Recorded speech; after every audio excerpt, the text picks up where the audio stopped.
Welcome है दोस्तों, आप लोगों को सूरज नैतिक शिक्षा हब में। आज मैं अपनी क्षमता पहचानने की कहानी लेकर आए हैं।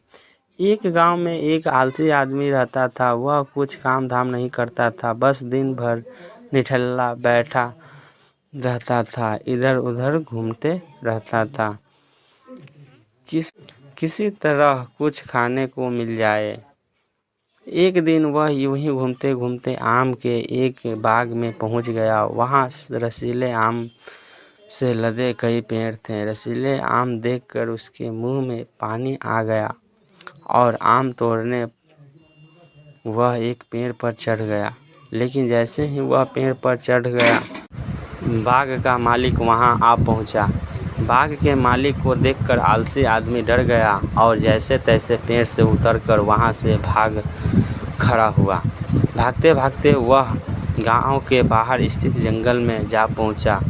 वह बुरी तरह से थका हुआ था, इसलिए एक पेड़ के नीचे बैठकर सुस्ताने लगा। तभी उसकी नज़र एक लोमड़ी पर पड़ी। उस लोमड़ी की एक टांग टूटी हुई थी और वह लंगड़ाकर चल रही थी। लेकिन लोमड़ी को देख आलसी आदमी सोचने लगा कि ऐसी हालत में भी इस जंगली जानवरों से भरे जंगल में ये लोमड़ी बच कैसे गई, इसका अब तक शिकार कैसे नहीं हुआ। जिज्ञासा में वह एक पेड़ पर चढ़ गया और वह बैठकर देखने लगा कि अब इस लोमड़ी के साथ आगे क्या होगा।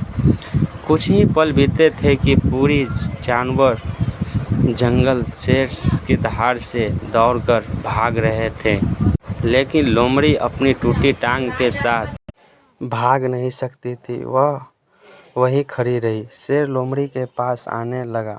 आलसी आदमी ने सोचा कि अब शेर लोमड़ी को मारकर खा जाएगा, लेकिन आगे जो हुआ वह कुछ अजीब था।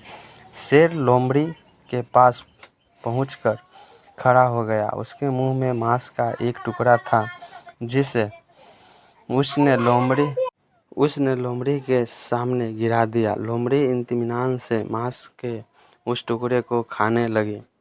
थोड़ी देर बाद शेर वहां से चला गया। यह घटना देखकर आलसी आदमी सोचने लगा कि भगवान सच में सर्वश्रेष्ठ हैं। उसने धरती के समस्त प्राणियों के लिए, चाहे वह जानवर हो या इंसान, खाने पीने का प्रबंध कर रखा है। वह अपने घर लौट आया। घर आकर वह 2-3 दिन तक विस्तृत रूप से लेटकर प्रतीक्षा करने लगा कि जैसे भगवान ने शेर के द्वारा लोमड़ी के लिए भोजन भिजवाया था, वैसे ही उसके लिए भी कोई न कोई खाने पीने का सामान ले आएगा। लेकिन ऐसा कुछ नहीं हुआ। भूख से उसकी हालत खराब होने लगी। आखिरकार उससे घर से बाहर निकलना ही पड़ा। घर के बाहर उसे एक पेड़ के नीचे बैठा हुआ बाबा दिखाई पड़े।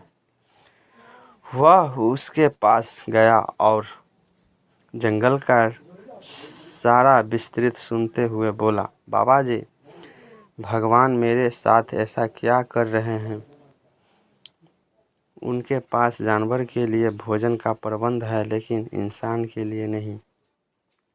बाबा जी उत्तर दिया, बेटा, ऐसी बात नहीं है। भगवान के पास सारे प्रबंध हैं, दूसरों की तरह तुम्हारे लिए भी। लेकिन बात यह है कि वे तुम्हारे लोमड़ी नहीं, शेर बनाना चाहते हैं।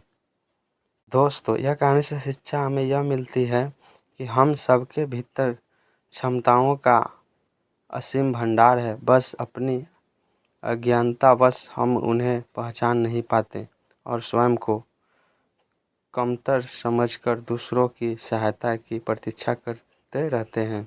स्वयं की क्षमता पहचानिए, दूसरों की सहायता की प्रतीक्षा मत कीजिए। दोस्तों, यह कहानी आपको अच्छा लगा हो तो वीडियो को सब्सक्राइब करना ना भूलें।